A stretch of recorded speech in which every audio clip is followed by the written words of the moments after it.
I'm so sorry, Mom. Wait, I can explain. We can work this out. I had this thing, and I've been to counseling. Pervert, are you a girl or are you not? Are you a girl or are you not? Now, the question is she a man or a woman? Well, she says she's a woman. She says she's a woman.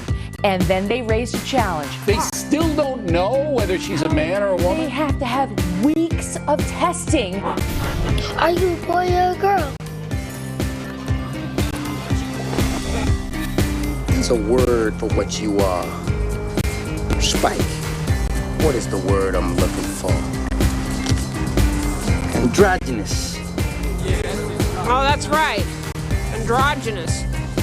That's what everyone says about me. Good old androgynous pants. So what the hell are you? A man or a woman?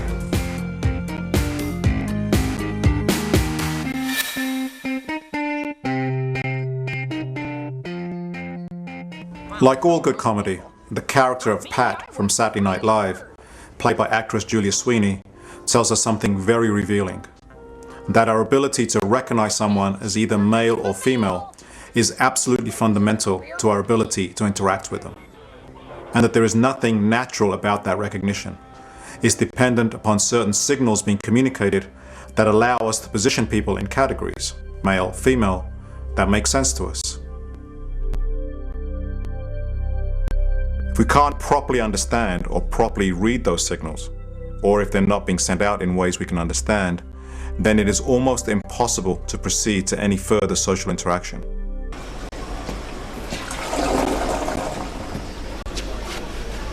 What the hell are you doing in here, boy? Can't you read this is the ladies' room?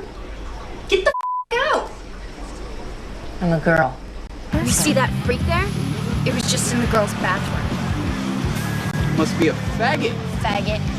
Faggot! Hey, faggot! What did you say? Just let it go, Jenny. Johnny, you're crazy! I called you a faggot.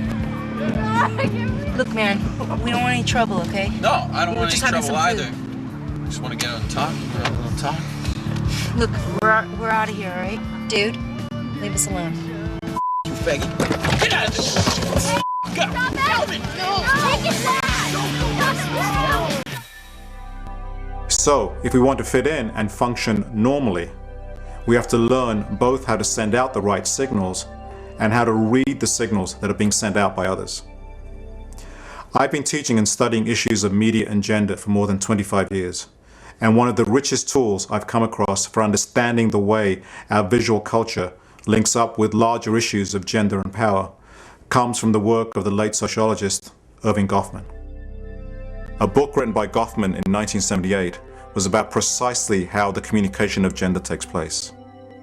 Entitled Gender Advertisements, the book is less about the effects of advertising on us and much more about what advertising tells us about ourselves.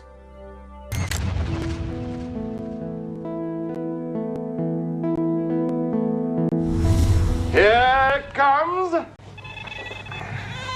And frightening. Here.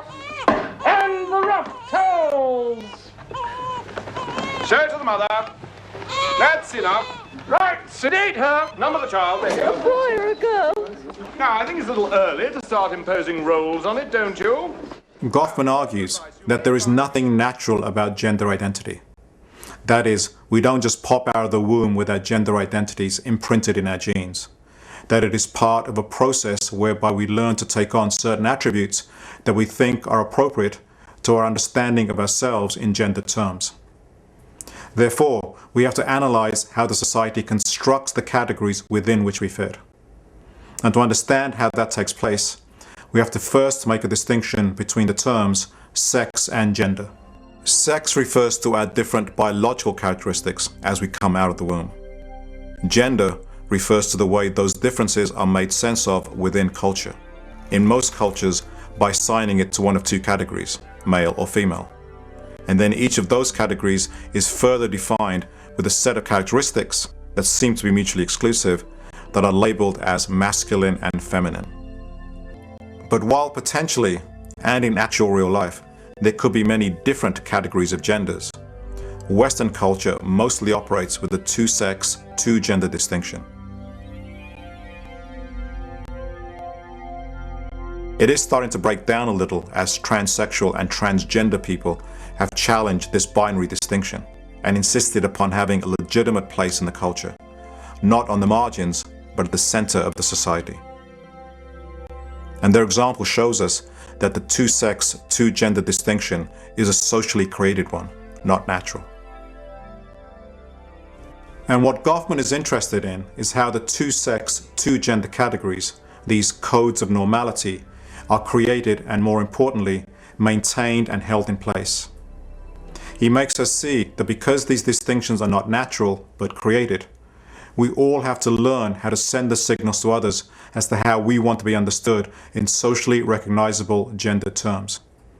That is what Goffman means by what he calls gender display, the process whereby we perform the roles expected of us by the social conventions that surround us. In this perspective, our gender is not assigned by birth or by nature, but is the result of an active process whereby we are performing it by learning a script or internalizing a set of shorthand codes.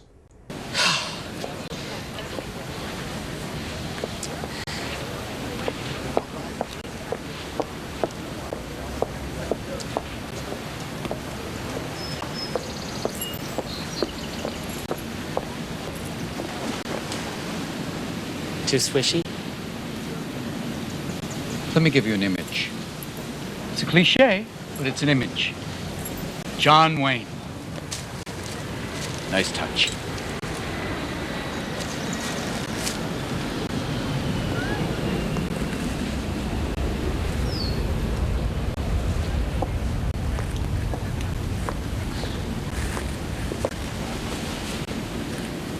Howdy, man.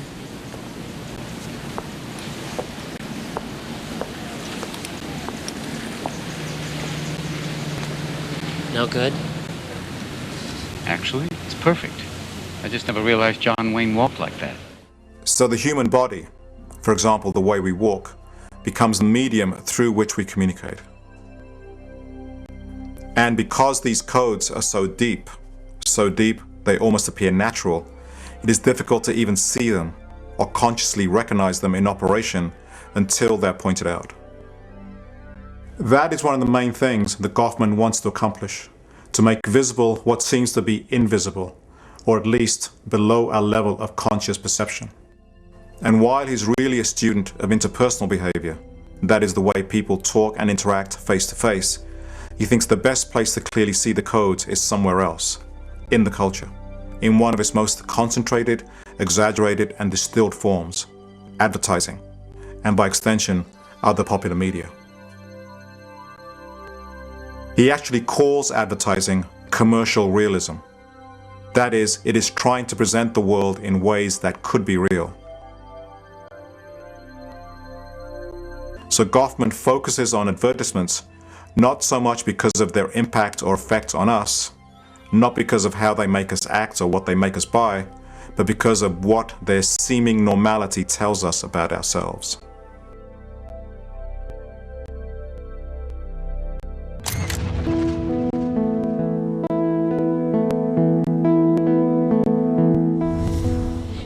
Jillian, hi. It's very nice to meet you. It's nice to meet you.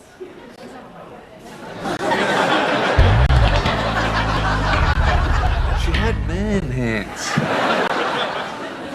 Goffman starts his analysis of gender display with something seemingly simple and trivial, the way that hands are represented in advertising as male or female.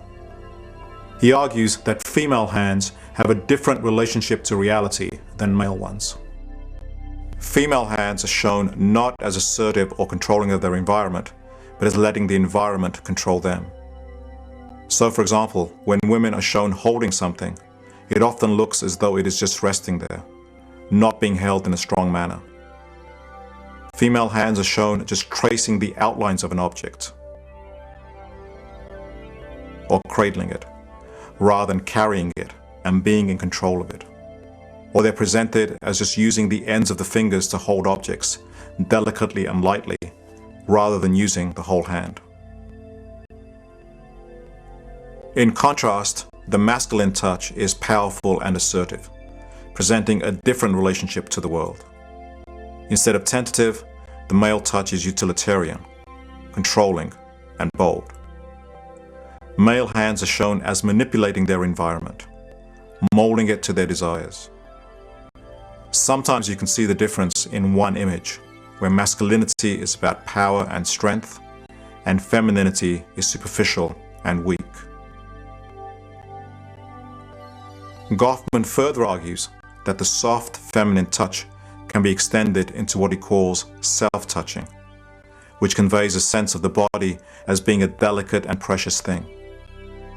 In fact, women are constantly shown touching themselves, and there really is no part of the body that is off limits.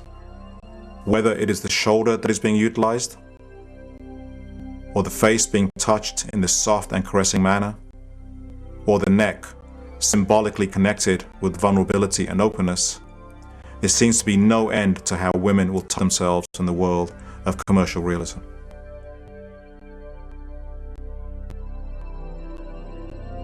Women are also shown in a kind of breathless posture, as though the world around them is too much for them to cope with, or holding themselves protectively, as if the body is a delicate thing that needs support. These are undoubtedly conventionalized positions of passivity and acquiescence to whatever else may exist in the immediate social situation. One of the interesting aspects of looking at these images is how rare it is, in comparison, to find men touching themselves in these ways. In fact, Goffman suggests as a thought experiment that we imagine men instead of women in these postures and then monitor our reaction. If we are startled by the result, then it shows that an expectation has been breached and reveals the degree to which these images that suggest fragility, softness, and powerlessness have become almost exclusively defined as feminine, in direct opposition to what is considered authentically masculine.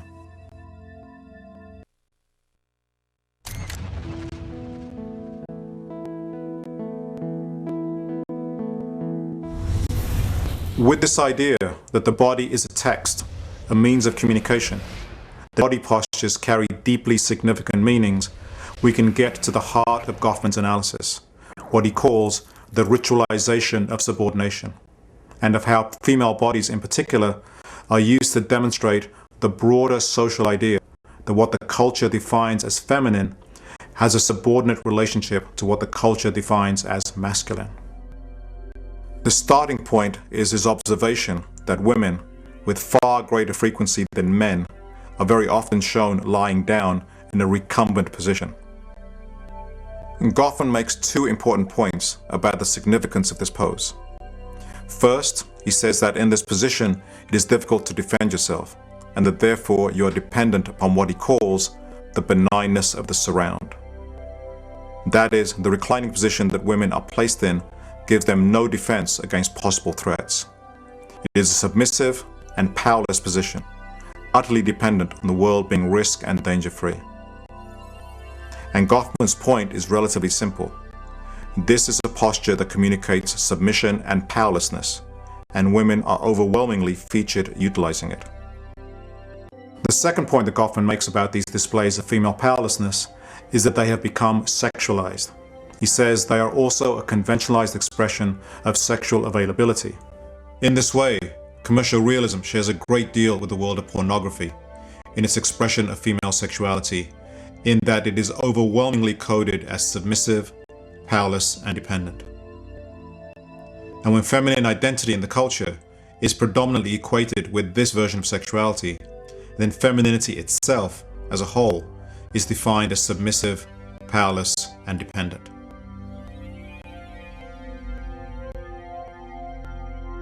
Viewed through this lens, the difference between femininity and masculinity is stark, a difference illustrated very clearly when men are pictured in the scene.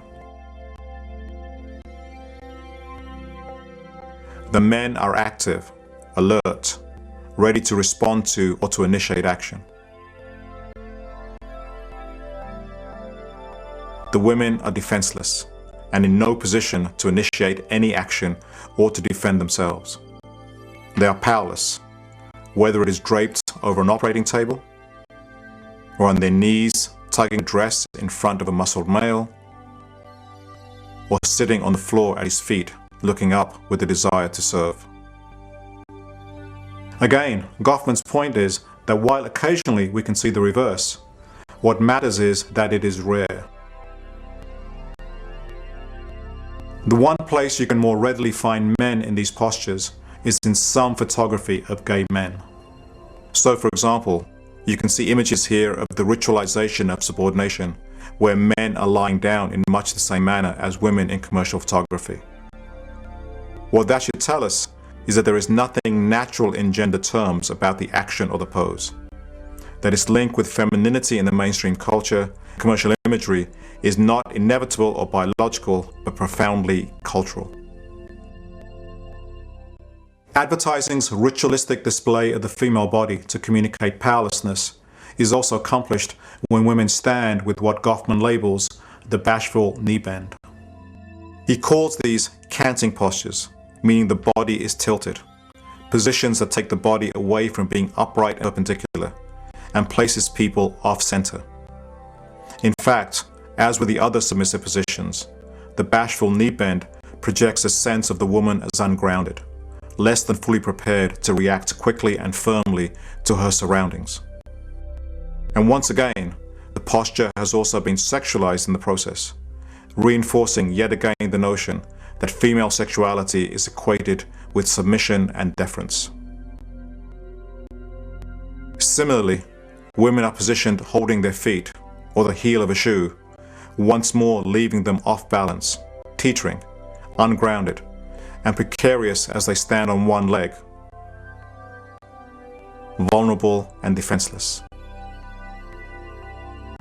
And then there is the head cant, the head repeatedly leaning to one side, as women, rather than holding their heads up high, upright and firm, are posed again and again with their heads in tilted and awkward positions, bent and angled. Once again, off balance and decentered. An extension of this has the torso of the body itself being twisted and bent away from the vertical.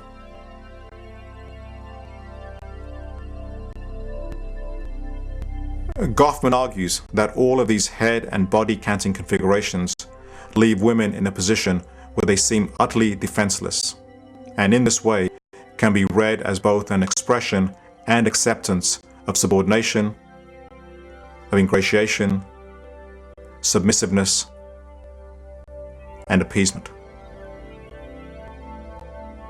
And in perhaps its most extreme expression, the head is lifted upwards, exposing the neck in a vulnerable manner, calling to mind the positions that animals, like dogs, take up when signaling their submission to other aggressive creatures. Outside of the animal kingdom, in the actual human world women inhabit, it clearly signifies that the woman has surrendered her agency within the social world and accepted her helplessness. And if there is any doubt that such images carry meaning, consider that the reverse is the very picture of masculine power, the face down and the eyes trained upward from below, suggesting an animal stalking its prey.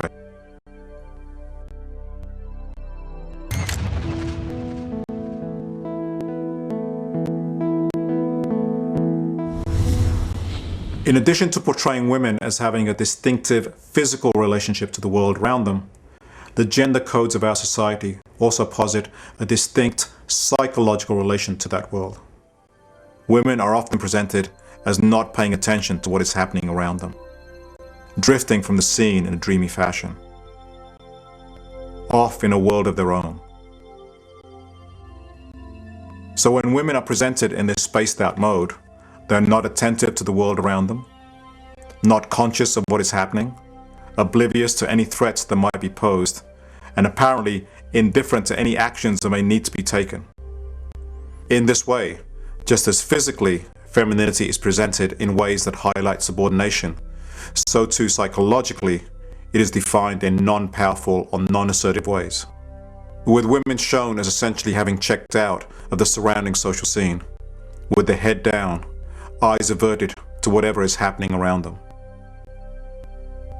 So that over and over again, we have women often presented as essentially dazed, zonked out zombies. And while they're barely conscious when awake, women are also frequently shown literally asleep, or perhaps even knocked out, or dead.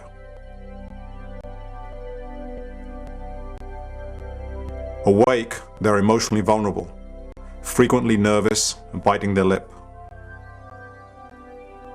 or holding themselves in a way that suggests fragility and emotional weakness or helplessness.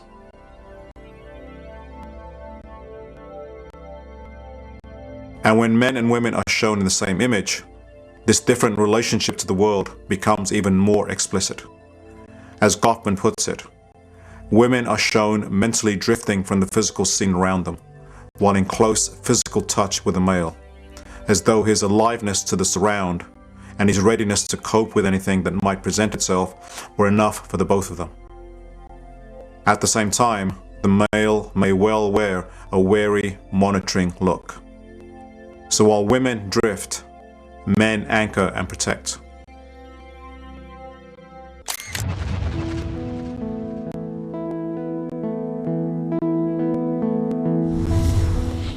Some of Goffman's most intriguing insights about gender come from his analysis of the relationship between girls and women in the culture.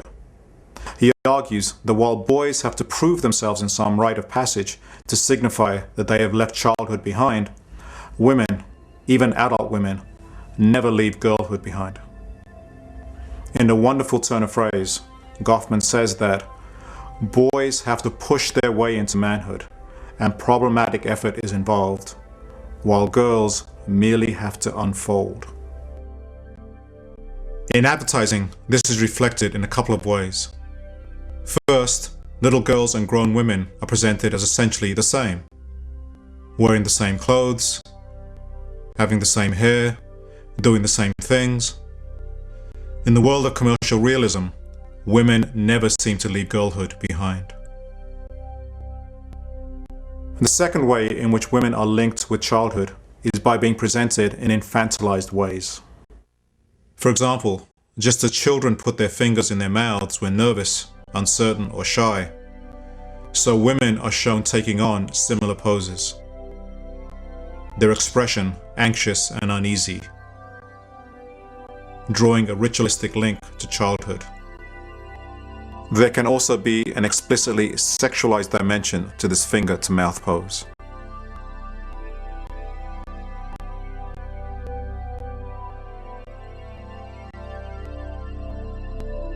When combined with the coy turn to the viewer, the mixing of adult sexuality with childhood is straightforward and clear.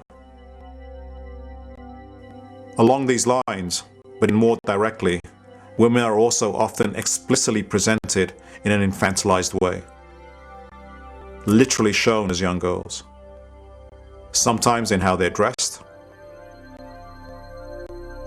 and at times it's almost as if they're not real people, but dolls, so you can do whatever you want to them. An especially clear illustration of how our cultural codes of gender tend to link womanhood with girlhood can be seen in the adaptation of the famous Coppertone ads that historically featured a little girl having her underwear pulled down by a dog. In the modern version, on the cover of Esquire, the adult Carmen Electra now takes the place of the little girl in exactly the same pose, except that now it has also been sexualized. This movement to presenting grown adult women as little girls reached one of its most extreme forms in this Harper's Bazaar layout featuring the 19-year-old model Gemma Ward, made to appear as though she is 10 or 11. Amazingly, the title of the spread was "And God Created Woman," whereas in the 1950s, Brigitte Bardot was a symbol for this.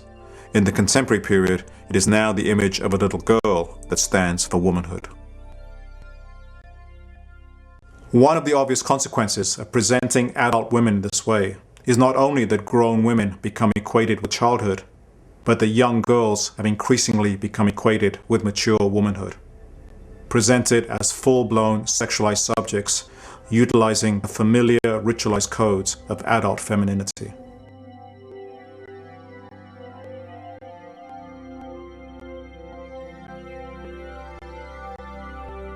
I'm not sure that we as a society have realized the possible consequences, not least for the developing identities of young girls, of populating our cultural spaces with images like these.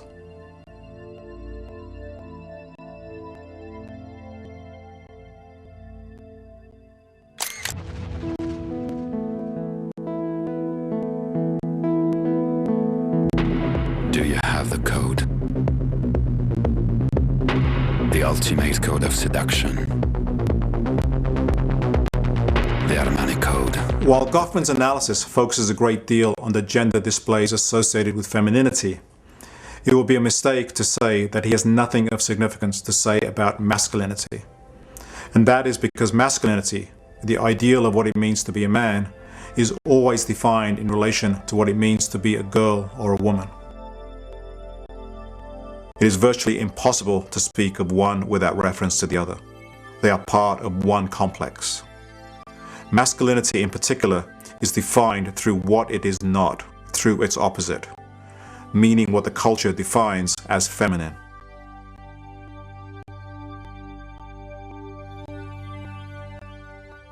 So masculinity is not about powerlessness, it is about power. It is not about defenselessness, but about always being prepared. It's not about being childlike, but always being grown up and an adult. It's not about showing weakness, but always maintaining emotional control.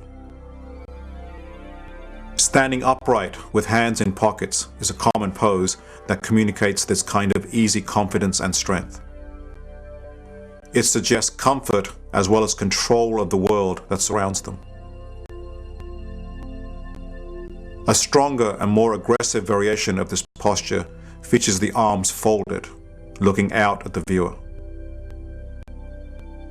It projects confidence and even intimidation, if not outright menace and threat.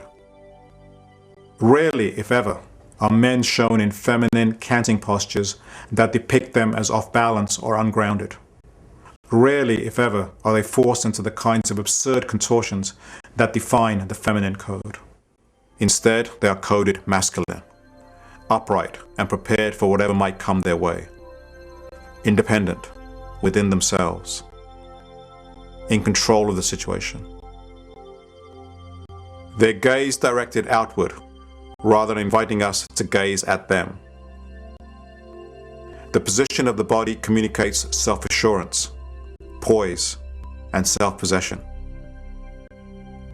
And when they're not projecting power and control, men display a relaxed calm and almost unperturbed presence. They're portrayed in a laid-back, casual, and yet grounded manner that seems utterly foreign to the women of advertising. And of course, they are also active in the world, alive in their surroundings, taking charge in a positive, self-assured, and assertive manner. There has also emerged, since Goffman wrote his analysis 30 years ago, a new style of images that show men in non-traditional postures. And while these are certainly still the exception to the rule, there is no doubt that their emergence represents a significant change in the culture. In this way, in addition to women's bodies, men's bodies too now are under scrutiny from other men. As such, these images look a great deal like the world of gay male fashion, which for a much longer time has been focusing men's bodies from a perspective of desire rather than identification. The images associated with the clothing retailer Abercrombie & Fitch provide a good example of the issues at stake here, and how the codes of gender not only communicate ideas about gender, but also police what is considered normal or acceptable. On the one hand, A&F models, at least their styles and poses, seem to make reference to or be drawn explicitly from the world of gay fashion. And given the larger codes of traditional masculinity that still dominate, this poses a clear risk. For mainstream advertisers trying to sell to a heterosexual consumer base, these kinds of images can be problematic because they have to convince straight young men in a largely homophobic culture that buying a pair of jeans and paying attention to fashion does not imply that they are gay. So how do you deal with this conundrum? Well, there are a couple of options. First, you introduce women into the pictures so that this can be transformed from a potentially homoerotic tableau to a more conventional heterosexual one. Actually, Calvin Klein was perhaps the first advertiser to use this tactic with ads in the 1980s, where women were strategically placed in situations to ease the homoerotic undercurrents. The same stratagem is used right up until the present, with the same end. To reassure straight male viewers that the relationships on view are actually quite traditional, even though they may look very unconventional. The second strategy used to play down the potential homoerotic aspect of these images is to make sure that the male bodies that you put on display are not weak and powerless, but powerful. And you do this by focusing on muscles, especially abs, the six-pack. This is not just the body to be looked at, this is the body of an athlete, of someone who does things. Unlike the bodies of objectified females, these are not bodies that you mess with.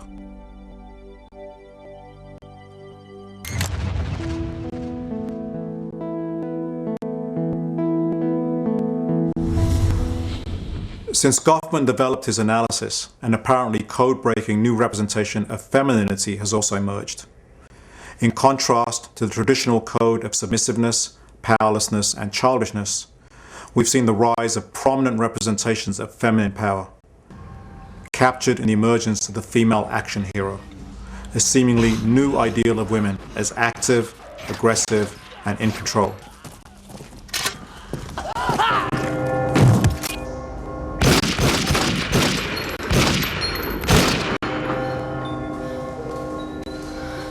Far from being flailing, off-balance airheads and victims, these are tough girls who kick butt.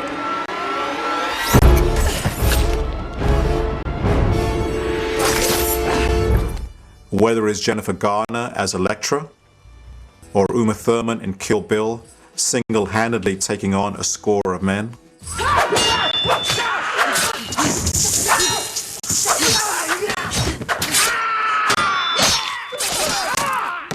or Angelina Jolie as Lara Croft in Tomb Raider, dispensing her own brand of justice. These women seem to be different, never backing down, sometimes even vicious.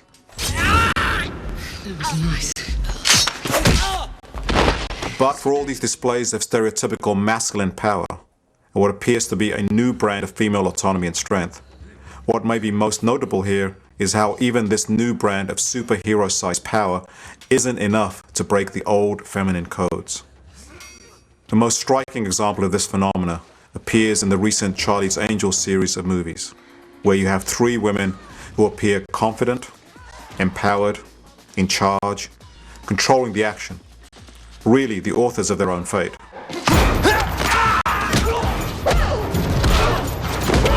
Put the sleeper on. But keep watching, and you see that the traditional gender code is never far from the surface. Whether it's Lucy Liu giving a very unconventional kind of massage, or Cameron Diaz practicing her dance moves in front of a mirror, or Drew Barrymore wandering around in a towel, or holding a group of men at bay between her open legs, the female body is used in a way that is at odds with the idea of autonomy and independence.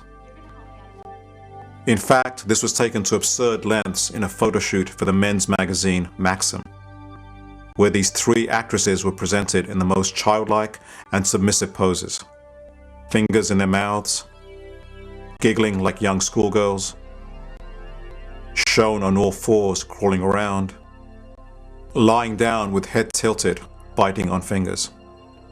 That is, they are shown not merely sexualized, but by utilizing the ritualized codes of femininity, subordinate, powerless, and frivolous as well.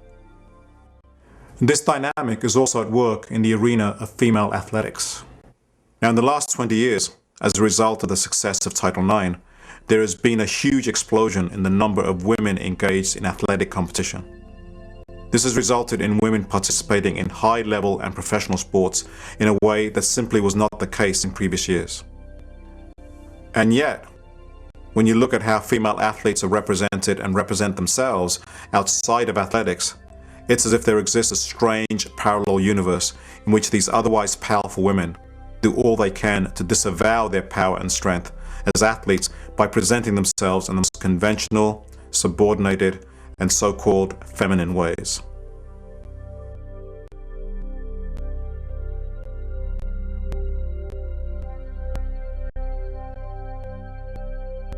And in the world of sport, there may be no more powerful illustration of this than the example of the Indy car driver, Danica Patrick.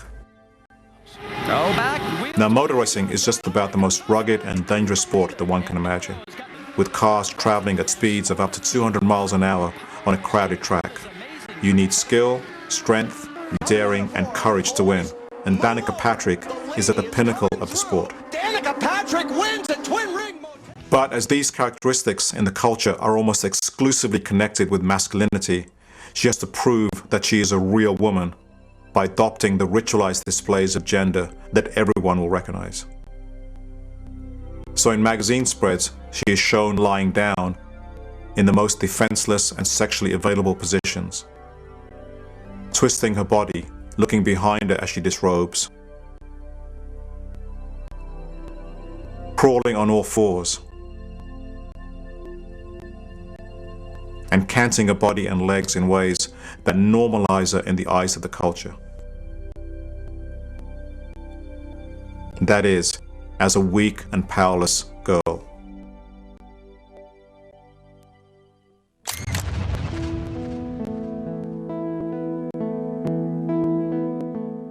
So the obvious question to ask at this point is, where do these images come from? Does advertising create them out of nothing? And I think the answer to that is pretty straightforward. No, these images do not get created out of thin air. Instead, advertisers draw upon what Goffman calls the same corpus of displays that already exist within the culture, the function of which is to communicate something quickly. And it is crucial to bear in mind that the options advertisers choose from have already been whittled down and significantly narrowed by what history has bequeathed. A striking example of what history can tell us about how advertising draws upon codes of gender comes to us by way of the cultural critic John Berger in his seminal work, Ways of Seeing. Berger makes the point that there's a strong relationship between how women were presented in European oil painting and much later in contemporary commercial photography. In fact, commercial photography draws its inspiration from those historical representations. So Berger's point was that to understand the present, we have to analyze the past, the context within which the female nude evolved in European oil painting. Berger argues that the defining aspect of this context was hierarchical gender relations, whereby women were positioned to be watched by the powerful men that either commissioned the paintings or were the intended spectators. The women looked at the men who looked at them. A more contemporary example of how history selects, shapes, and conditions the gender displays we see can be found in the advertising and history of one of the most visible clothing companies in the world, Guess, which over the last 2 decades, right through to the present, has been responsible for some of the most vivid and memorable images in the media landscape. In the mid-80s, Guess advertising achieved remarkable visibility under the leadership of one of its founders, Paul Marciano. The first thing that was striking about Guess's images was the fact that they were black and white, shot in a grainy style that recalled the simpler American West of the 1950s.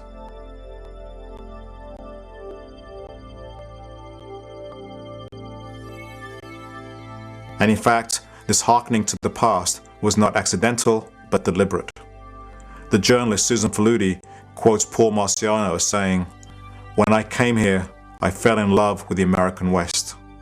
I set the ads in the West because you will not see any change there." And it is clear from an official guest publication that what Marciano really liked about the past was that women knew their place and were untouched by the influence of the modern women's movement. Women are treated with great respect, but it is assumed they know their place, which is supportive, and function, which is often decorative. Marciano goes on to say, "I'm attracted to the femininity of the women of that era. The femininity like you find in Vargas drawings. That's what we want to bring back, everything that has been lost." So for Marciano, representations of gender are not just reflective of what is in the culture, but a part of a battle to bring back an idea that he thinks was lost: women as passive, supportive, and decorative, i.e. not modern women as independent, powerful, autonomous, and in control. And in communicating Marciano's regressive vision of femininity, guest photographers draw upon the full repertoire of the codes of gender.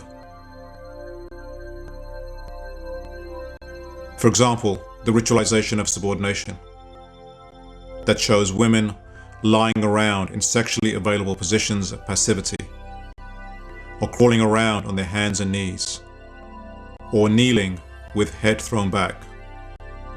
Their necks are exposed in a classic pose of passivity, and their bodies contorted as they look over the shoulder.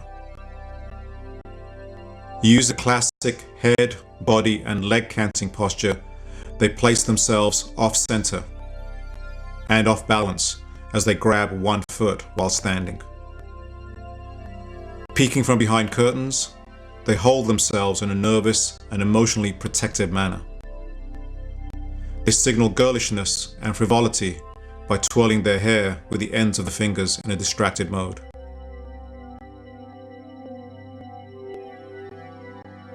And if that is not enough to distance guest women from the world of adulthood, they are also posed with their fingers in their mouths in an unambiguous connotation of infantilism.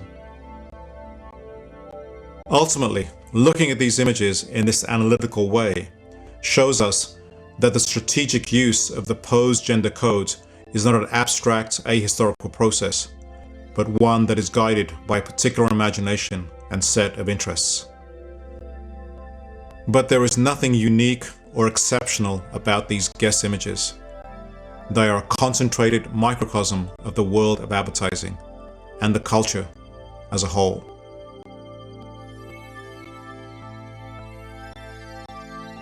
Images do not fall from heaven fully formed. They are the creations of human beings. People are behind the cameras giving instructions. There is no such thing as a neutral or natural image. As one ad very tellingly states, "Our fantasies, your realities."